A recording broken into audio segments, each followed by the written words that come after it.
Bien, espero que estén bien. Buenos días, buenas tardes, buenas noches, según el horario en que estén viendo esto. Hoy día vamos a ver la cultura en el siglo XIX en Chile. ¿Ya? El objetivo es conocer sobre algunos aspectos culturales del siglo XIX, como los avances en educación y la fundación de instituciones, el aporte de intelectuales y científicos nacionales. ¿Ya? Entonces, como contexto, sabemos que Chile sufrió un gran crecimiento económico por el auge del salitre. Acuérdense que llegó el ferrocarril, se extendieron las vías marítimas y hubo una renovación urbana como las tranvías y nuevos barrios.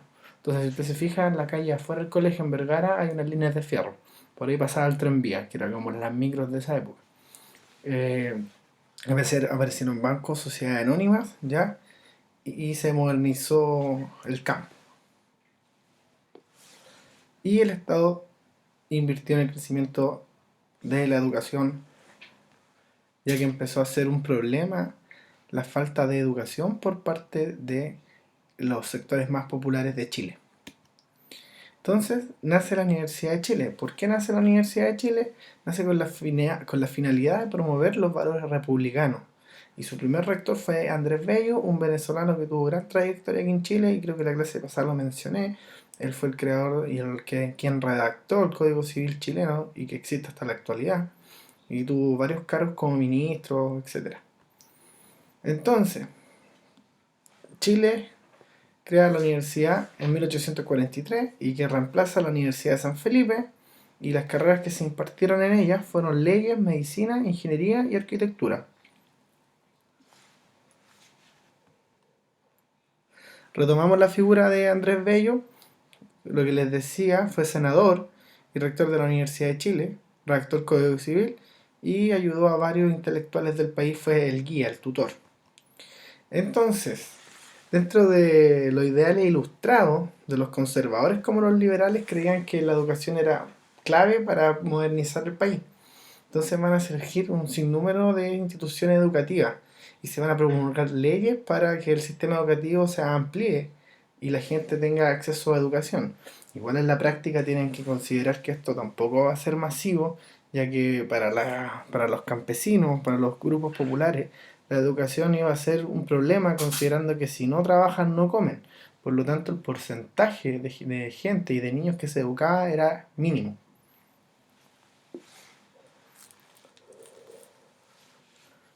Entonces encontramos aquí los gobiernos conservadores, ¿ya? Que en este contexto se crea la Universidad de Chile, se crea la Escuela Normal de Preceptores, que son profesores, la Escuela de Arte y Oficio, que hoy en día es la Universidad de Santiago, la USACH. Y cuando hablamos de la Escuela de Arte y Oficio, estamos hablando de que se creaban o enseñaban oficios, carpintería, eh, herrería, creo que, trabajo con metales, etcétera. Y la creación de escuela normal de preceptoras que son profesoras. Y en los gobiernos liberales, la promulgación de la ley de instrucción primaria es decir, el acceso a niños a la educación más básica de todas, ¿ya? Se crea el decreto número 577 que autoriza a las mujeres a estudiar en universidades en 1877. Se promulga la ley de instrucción secundaria y superior y se crea el Instituto Pedagógico. Esto ya a finales del siglo XIX, que va a ser muy importante para comenzar a nutrir de conocimientos y de conocimientos básicos a los sectores más vulnerables de la población chilena. La necesidad era crear profesores, ¿ya? ¿Cuál era esta urgencia? Tratar de alfabetizar, es decir, que aprendan a leer y escribir los grupos populares, sobre todo. Esa era la prioridad. Y entonces se crean distintas escuelas de pedagogía. ¿Y qué se enseñaba en esa época? Lectura, saber escribir, saber sumar, matemática y conocer el territorio como la geografía. Entendido que era sumamente micro la geografía porque no había nada en esa época. No les pasaban libros como a ustedes.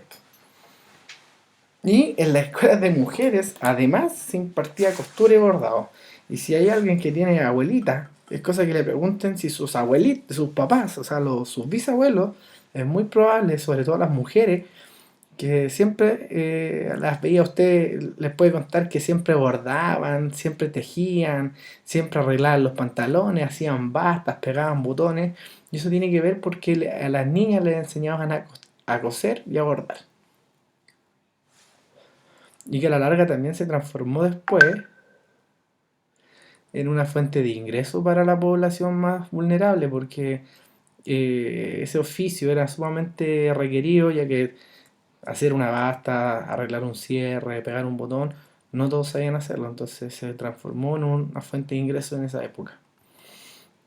Ahora vamos con los intelectuales. Por ejemplo, aparece la literatura y el arte. Ya en 1840 se comienza a dar una gran actividad en torno a la escritura y el arte. ¿Ya? ¿Cómo? ¿Por qué? ¿Dónde? Esto se debía por la influencia europea. Acuérdense que Chile siempre estaba mirando a Inglaterra, a Francia como su foco a seguir.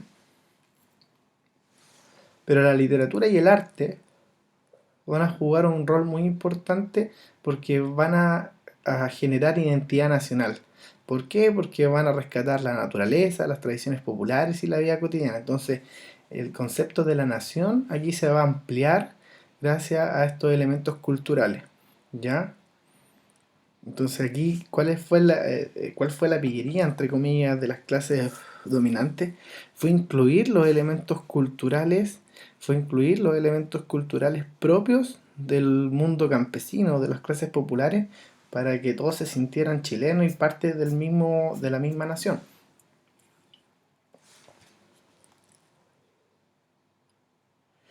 En cuanto a los medios de comunicación, la prensa y la lira popular, les explico. La prensa solamente iba a ser un medio de comunicación que solamente le iban a leer los grupos privilegiados porque eran ellos los que sabían leer. Por lo tanto, las clases populares, perdón, los grupos populares no sabían leer y escribir, y es por eso que van a aparecer y se van a informar por medio de las liras, que son las liras hojas sueltas con dibujo, donde se comentaba por medio de historietas prácticamente de cómic qué es lo que pasaba en los asuntos nacionales. ¿Ya? Y aquí tenemos la primera poeta nacional que se considera que es Mercedes Marín del Solar. En cuanto a la pintura, se crea la Academia de Pintura en Chile en 1849 y los artistas se ponían sus ojos en las obras europeas. Entonces su referencia va a estar en Europa. Recordar que estos artistas chilenos por lo general eran parte de la aristocracia chilena, eran parte del grupo privilegiado, ya que tenían la posibilidad de viajar a Europa y empaparse de estas corrientes artísticas, y que también van a contribuir al proceso de identidad nacional. Por otra parte tenemos científicos e intelectuales, ya, donde también rescatamos a Andrés Bello una vez más, y aquí también aparece el interés del Estado por querer ampliar ya la ciencia y la educación. Entonces los intelectuales que van a llegar del extranjero van a aportar y van a contribuir en expandir el conocimiento en ciertas áreas, ¿ya? Y eso va a permitir que también el país se pueda desarrollar de mejor forma. Entonces la mayoría de estos intelectuales por lo general hacían trabajo etnográfico, es decir, de descripción de la sociedad, sus vestimentas, las costumbres, ¿ya? Entonces, ¿cómo retrataban esto? O lo escribían, o lo dibujaban, o hacían pintura. ¿Por qué era importante esto? Porque todo lo que ellos hicieron se transformaron en fuentes para poder comprender a futuro, es decir, nosotros, para que nosotros pudiésemos entender cómo funcionaba Chile en aquella época. Entonces tenemos, por ejemplo, a Maria Graham, escritora inglesa, que llegó en 1822, y ella se dedicó a observar el país, sus costumbres y la vestimenta de las personas, y eso quedó plasmado en su libro Diario de mi residencia en Chile en 1824, ¿ya? Y fue un documento que va a retratar la vida durante el siglo XIX. Después aparece Claudio Gay, aquí cerquita hay una calle que se llama así, pero como él era francés, no es Gay ni Gay, es Claudio Guy, ¿ya? Pero nadie le dice así al pobre ser humano y queda como Claudio Gay. Entonces, el Estado chileno fue quien lo llama. ¿Para qué? Para que él hiciera una investigación sobre los recursos naturales existentes en Chile, ¿ya? Con la finalidad de que en un futuro saber qué con qué materias primas contaba Chile para la explotación y para también su riqueza. Y él, en su obra Historia Física y Política de Chile, realiza la descripción de la historia de Chile, de la flora, la fauna y los recursos naturales de nuestro país. Tenemos a Juan Mauricio Rugiendas, pintor alemán.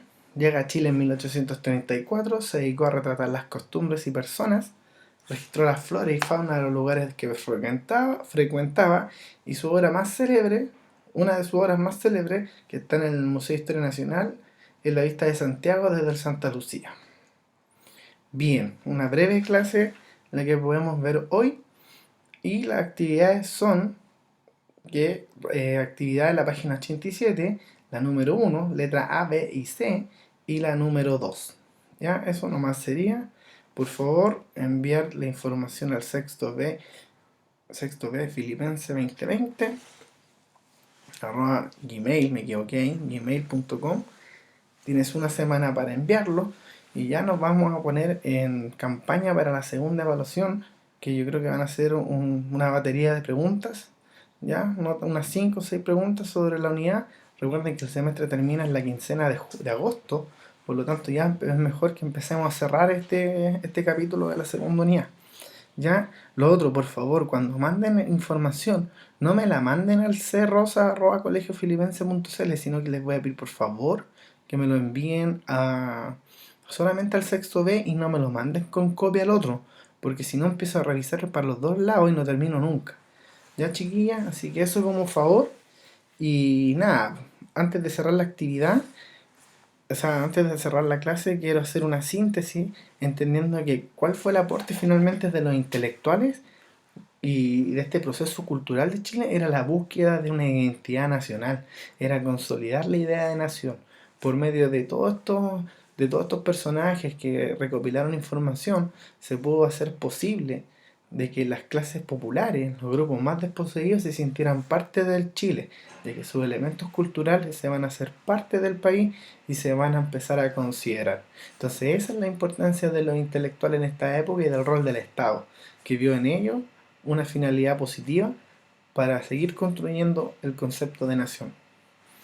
Saludos, chicas, que estén bien. Cuídense.